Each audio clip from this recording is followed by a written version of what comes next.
ভলিউমটা কি একটু কমিয়ে নিয়েছেন? একা আছেন তো এখন? বেশ, তাহলে মন দিয়ে শুনুন। আজ আমি অনুশ্রী। আমার বাড়ি নদিয়া জেলায়। আমার জীবনের একটা এমন অধ্যায় আপনাদের সামনে তুলে ধরছি, যা হয়তো সমাজ মানবে না, কিন্তু আমার একান্ত ভেতরের এই গল্পটা লুকিয়ে রাখতে রাখতে আমি ক্লান্ত। দেখুন না, আমি এই মুহূর্তে একটা হালকা সবুজ রঙের সুতির শাড়ি পরে আপনাদের সামনে বসে আছি। আঁচলটা একটু আলগা করে কোমরের ওপর থেকে নেমে এসেছে, ঠিক যেমন আমার মনটাও আজ বাঁধভাঙা। আমার চুলগুলো যদিও শক্ত করে খোপা করা, কিন্তু তার ভেতরেও যেন এক অব্যক্ত অস্থিরতা কাজ করছে। আমার সারা শরীর জুড়ে এখন শুধু একটা লুকানো গল্পের ভার। এই গল্পটা শুধু আমার একার নয়, আমার মতো আরও হয়তো হাজারো মেয়ের বুকের ভেতরের কথা।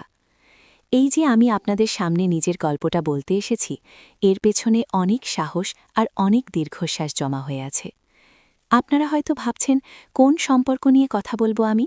সেটা কি স্বামী স্ত্রীর সম্পর্কের তিক্ততা, নাকি অন্য কোনো জটিলতা? না, আমার গল্পটা একটু অন্যরকম। এমন এক বাঁধন, যা সমাজে অলিখিতভাবে নিষিদ্ধ, কিন্তু মনের গভীরে যার শেকড় এতটাই গভীরে প্রথিত যে উপড়ে ফেলা অসম্ভব। আমার শ্বশুরবাড়িতে আসার পর থেকেই আমি এক অন্য জগতে পা রেখেছিলাম। সেই জগৎটা প্রথম দিকে মধুর ছিল, কিন্তু ধীরে ধীরে তার ভেতরেই জন্ম নেয় এক গোপন আকাঙ্ক্ষা, এক অচেনা আকর্ষণ। এই আকর্ষণ, এই টান, যা না আমি কাউকে বলতে পারতাম, না মন থেকে মুছে ফেলতে পারতাম। প্রতিটি মুহূর্তে মনে হতো আমি যেন একটা কাঁচের ঘরের ভেতর আটকে আছি। বাইরে থেকে সবাই আমাকে দেখছে, কিন্তু আমার ভেতরের ঝড়টা কেউ জানতে পারছে না। এই অস্বস্তি, এই আনন্দ, এই ভয়, সব মিলিয়ে আমার জীবনটা কেমন যেন একটা অদৃশ্য সুতোয় বাধা পড়ে গিয়েছিল।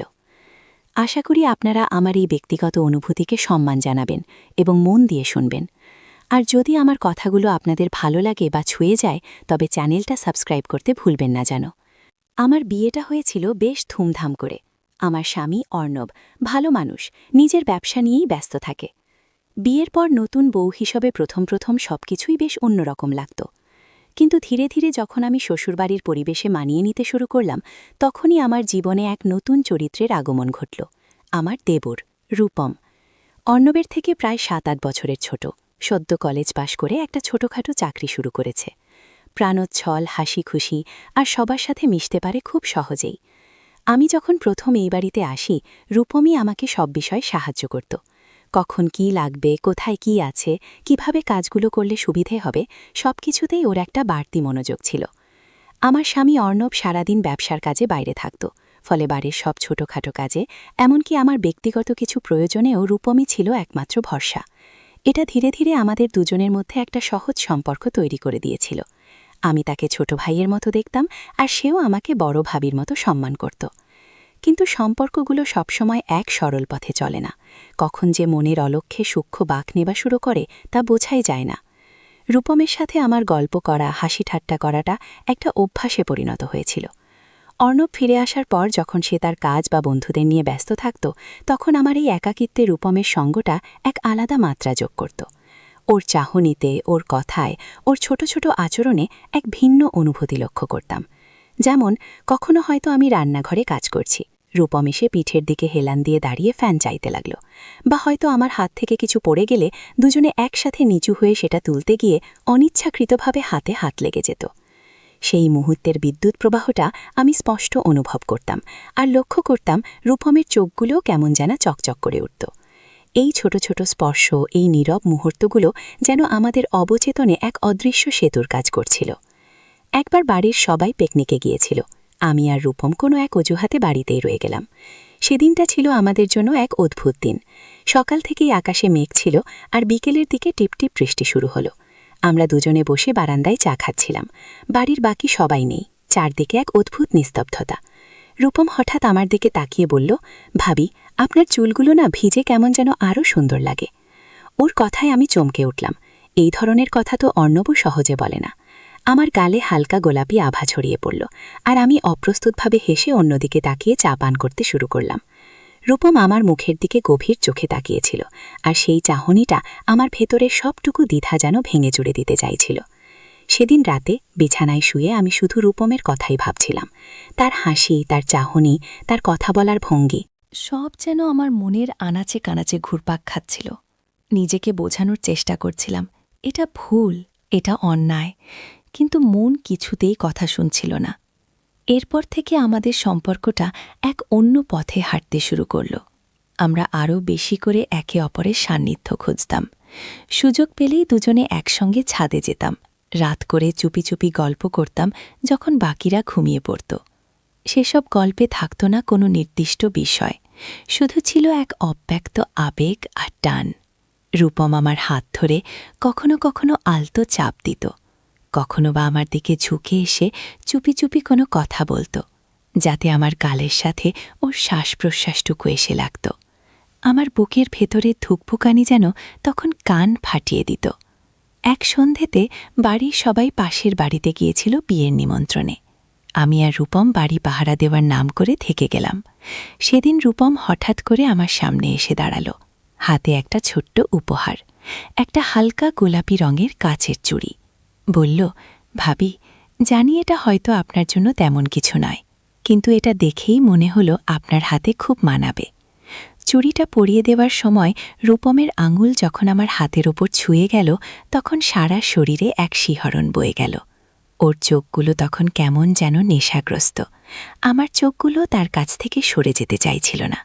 সেই মুহূর্তে যেন সব লজ্জা, সব দ্বিধা একপাশে সরে গিয়েছিল। রূপম তখন আমার আরও কাছে এগিয়ে এলো। ওর শরীরের উষ্ণতা আমি স্পষ্ট অনুভব করছিলাম। আমার মাথাটা যেন আপনা আপনিই ওর কাঁধে এলিয়ে গেল। সেদিন শুধু মনে হয়েছিল এই মুহূর্তটা যদি অনন্তকাল ধরে চলত। যদিও শারীরিক কোনো সীমা সেদিন আমরা অতিক্রম করিনি, কিন্তু মনের গভীরে এক অন্য রকম বাঁধন তৈরি হয়ে গিয়েছিল। সেই নৈকট্য, সেই স্পর্শ, সেই নীরব ভাষা, সবটাই যেন চরম আবেগে পূর্ণ ছিল। এই ধরনের গোপন সম্পর্ক আর তার টানাপোড়েন এক অদ্ভুত মানসিক চাপ তৈরি করে। একদিকে সমাজের ভয়, ধরা পড়ার আতঙ্ক, অন্যদিকে সেই সম্পর্কের তীব্র আকর্ষণ। প্রতিটি দিনই এক দ্বৈত জীবন যাপন করতে শুরু করলাম আমি। আমার স্বামী অর্ণবের কাছে আমি একজন বিশ্বস্ত স্ত্রী, আর রূপমের কাছে আমি যেন তার গোপন পৃথিবীর রানী। এই পরিস্থিতিটা আমাকে ভেতর ভেতর কুড়ি কুড়ে খাচ্ছিল। গিল্ট, ফিয়ার, লঙ্গিং, এই তিন অনুভূতি প্রতিনিয়ত আমার সাথে ঘুরত। রাত হলেই যখন অর্ণব ঘুমিয়ে পড়ত, তখন আমার চোখে ঘুম আসত না। রূপমের সেই গভীর চাহনি, সেই আলতো স্পর্শ, সব মনে পড়ে যেত। আমি বুঝতে পারছিলাম এই পথটা খুব বিপজ্জনক, এর শেষ পরিণতি ভালো হতে পারে না। এই লুকোচুরি, এই মিথ্যে বলা আর এই মানসিক দ্বন্দ্বে আমি ক্লান্ত হয়ে পড়ছিলাম। রূপমের প্রতি আমার টানটা তীব্র হলেও আমি জানতাম এটা একটা চোরাবালি। যত গভীরে যাব তত ডুবতে থাকব। একবার মাঝরাতে আমার শরীরটা খুব খারাপ হয়েছিল, প্রচণ্ড জ্বর আর গা হাত পা ব্যথা। অর্ণব গভীর ঘুমে আচ্ছন্ন ছিল। রূপম হয়তো কোনো কারণে জেগেছিল। বাথরুম থেকে বেরোনোর সময় আমার ঘরের পাশ দিয়ে যেতে গিয়ে আমার গোঙানির শব্দ শুনতে পায়। ও চুপিসারি ঘরে এলো, কপালে হাত দিয়ে দেখল জ্বর। তারপর কোনো দ্বিধা না করে চুপচাপ নিচে নেমে গিয়ে জল আর ওষুধ নিয়ে এলো। সেই রাতে আমার মাথায় ঠান্ডা জলপট্টি দিতে দিতে ও আমার পাশে বসেছিল যতক্ষণ না আমি একটু সুস্থ বোধ করছিলাম। ওর চোখে সেই রাতে যে উদ্বেগ আর ভালোবাসা দেখেছি তা আমি কখনো ভুলতে পারবো না। সেই মুহূর্তে আমি যেন নিজের ভেতরের সব প্রতিরোধ হারিয়ে ফেলেছিলাম। সকালে যখন অর্ণব ঘুম থেকে উঠল, সে বুঝতেই পারেনি যে রাতে কি হয়ে গেছে। রূপম ততক্ষণে নিজের ঘরে ফিরে গিয়েছিল। সেই রাতের পর আমি আরও বেশি করে বুঝতে পারছিলাম যে এই টানটা শুধুই শারীরিক নয়, এর সাথে এক গভীর মানসিক বন্ধনও তৈরি হয়ে গেছে। কিন্তু এই বন্ধনটা সমাজের চোখে একেবারেই গ্রহণযোগ্য নয়। আমার মন প্রতিনিয়ত আমাকে বলতো, অনুশ্রী, তুমি ভুল করছো। এই সম্পর্কটা একটা বিভ্রম, একটা সাময়িক মোহের জাল। এর কোনো ভবিষ্যৎ নেই, শুধু আছে অপমান আর গ্লানি। একদিন হয়তো আমরা ধরা পড়ে যাব, তখন কি হবে? আমার সম্মান, আমার সংসার, আমার স্বামীর বিশ্বাস সব কিছু ভেঙে চুরমার হয়ে যাবে। রূপমের জীবনও হয়তো নষ্ট হবে। এই ভেবে আমি সিদ্ধান্ত নিলাম আমাকেই কিছু একটা করতে হবে। এই টান থেকে বেরিয়ে আসাটা কঠিন, হয়তো অসম্ভবও মনে হচ্ছিল, কিন্তু আমাকে চেষ্টা করতেই হবে। ধীরে ধীরে আমি রূপমের সাথে দূরত্ব তৈরি করতে শুরু করলাম। প্রথম প্রথম রূপম বুঝতে পারছিল না, কষ্ট পাচ্ছিল, আমার কাছে কারণ জানতে চাইছিল। কিন্তু আমি ওকে বোঝানোর চেষ্টা করলাম যে আমাদের এই সম্পর্কটা কোনো সঠিক পথ নয়, এটা শুধু আমাদের জীবনে অন্ধকার নিয়ে আসবে। আমার কথায় হয়তো রূপমের মন ভেঙেছিল, কিন্তু সে পরিস্থিতিটা বুঝতে পারছিল। সময়ের সাথে সাথে আমরা আবার সেই দেবর ভাবির সম্পর্কটাই ফিরে আসার চেষ্টা করলাম, যেখানে একটা অদৃশ্য সীমারেখা সর্বদা বিদ্যমান থাকে।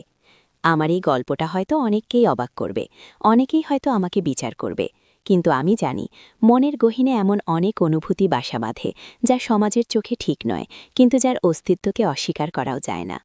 তবে একটা কথা বলতে পারি, যে কোনো সম্পর্কের পরিণতি যদি অশুভ হয়, তবে তাকে সময় থাকতেই থামিয়ে দেওয়া উচিত।